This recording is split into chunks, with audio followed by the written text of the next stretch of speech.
No more mask mandate in BC as of midnight, and the vaccination pass will soon be a thing of the past. With the science and our data top of mind, it clearly shows that our risks now are much lower.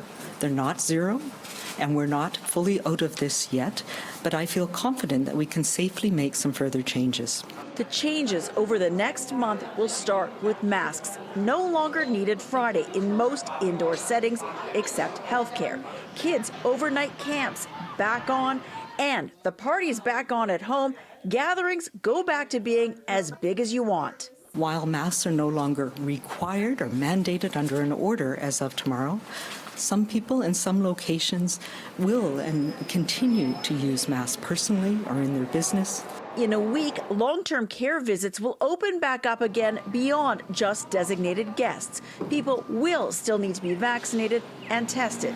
Childcare and grade school guidelines are also being revised. This means that masks will no longer be required in all settings in schools once children and staff return from spring break. The teachers' union saying keeping masks in schools but not in other places is confusing, writing uneven approaches between life outside school and inside classrooms will cause disruptions and add stress. The last big change, the vaccination pass, will no longer be needed starting April 8th in BC's restaurants, bars, arenas, and events. Vancouver's restaurants say they're ready for all of it, one step at a time. Our priority for staff and customer safety won't change. But having said that, we trust the mandates, and as they change, we trust that they change for good reason. Just a chance where we can all kind of take a deep breath, like literally and physically, to just kind of get back to normal. But just like the rest of us, taking these steps like removing masks at their own pace. We'll 100% leave it up to our staff. It's their choice. We're not going to make any huge decisions immediately. Many of our staff will still want to wear masks, and we certainly support that. Retailers are bracing for different takes on masking changes, too.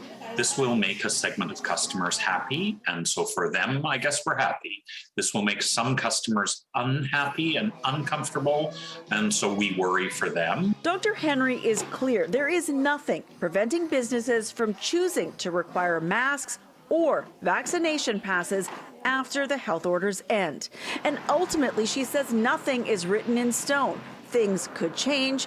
The virus could change for the worse again. Able to evade immunity and cause more severe disease, in which case we may have to bring back some of those additional measures, or we may have to have a new vaccine program. For now, though, she says we are in a good place, but not out of the woods as we learn to live with COVID-19 because it is going to be with us. We are not yet at the place where we understand it enough and we know the patterns and the changes that this virus will undergo, and to be able to call it endemic. In Victoria, Liza Yuzda, City News.